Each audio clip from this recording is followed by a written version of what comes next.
Isang mapagpalang araw po sa ating lahat. Muli ako si Emmanuel o Alejandre. Ito ang aking daily devotion ngayong November 20. And for today, ating pag-uusapan kung ano ang tunay na pangalan ni Jesus. Now, Yeshua. That is the Hebrew form of Jesus. And that is His true name. Ito po yung tunay na pangalan ni Jesus, no? Now, of course, that also translates to Jesus, but there's another meaning. Yeshua, the Hebrew form, the true name of Jesus, means Yahweh saves. So yung pangalan na Yeshua, nire-reveal na yung mission ni Jesus Christ, ni Yesu Kristo, ay ligtas yung mga tao mula sa kanilang makasalanan. And bukod pa ron, yung Yeshua, nagpapatunay na siya ay fully true humanity and fully divinity. Ibig sabihin, hindi siya 50-50, no? Hindi siya kalahating tao, kalahating Diyos. No. He is both man and 100% God. Hindi po nabawasan yung kanyang pagka-Diyos nung siya'y nagkatawang tao. It just so happens that He adopted the humanity, no? So, it highlights the substitutionary atonement. I'm very sorry, no? Which means na yung dapat na parusa para sa atin ay sinalo niya doon sa krus through crucifixion, one of the most brutal forms of torture. Ininda niya yon para maligtas ka, para maligtas ako. So, we are not saved by our own works. Hindi pa tayo naliligtas dahil mabuti tayo. Hindi tayo naliligtas sa kahit anong acts of generosity na ginawa natin. We are only saved through Jesus Christ and the grace of God and our faith towards the sacrifice done by His one and only Son, Yeshua, Jesus. So, Yeshua means Yahweh saves. Makikita natin, no? Sa Isaiah chapter 43 verse 11, even I am the Lord, and apart from me there is no Savior. And pinapatunayan din ito ng kanyang pangalan na nagsasabing Yahweh saves. Because Yeshua is God and Savior Himself. Therefore, if Yahweh saves, God saves, and He is the only Savior. For Jesus is the only way you can be saved. Kasi if we were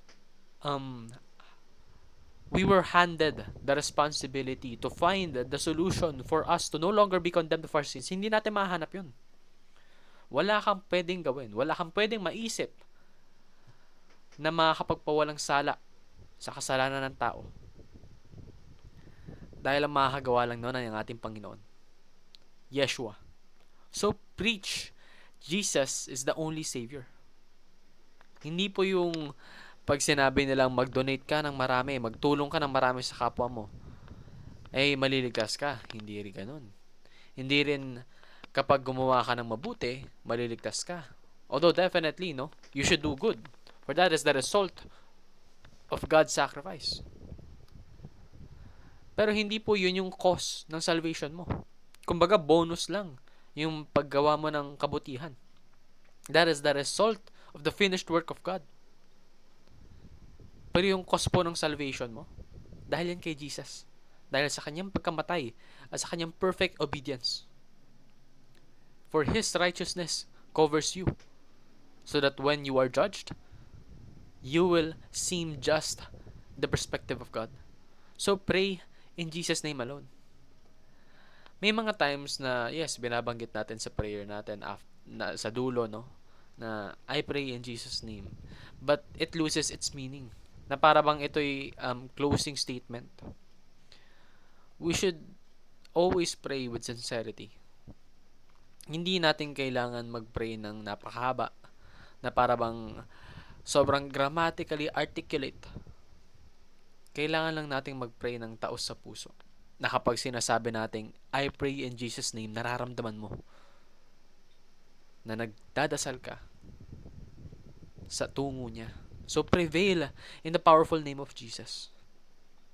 Yan naman po ang aking daily devotion. Maraming salamat sa pakikinig. And before we end, I would like for you to bow down your heads and feel the presence of the Lord. Let us pray. Jesus, Yeshua, thank you, for you are my one and only Savior, the Messiah, and you have sacrificed your own life. You have shown me great humility so that you can practice your unrelentless love, unending, unconditional. You have given me so much, even though I have done nothing that deserves it. In fact, I may even go as far as to say that I've deserved to be punished. But through your love and through your grace, I am saved. And I am grateful for that.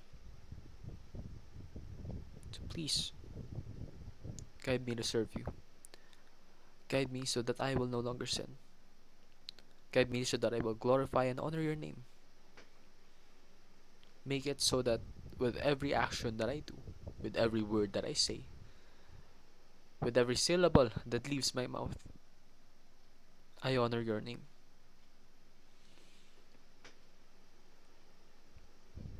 I no longer want to sin. So please, may I be an instrument to enact your will. And may the same be as for my family. May you also use them. May you keep them in your protection. May they feel your presence and make sure that they repent. Please forgive us, Lord, for all of the sins that we have done. And I pray this in Jesus' mighty name. Amen and amen and amen.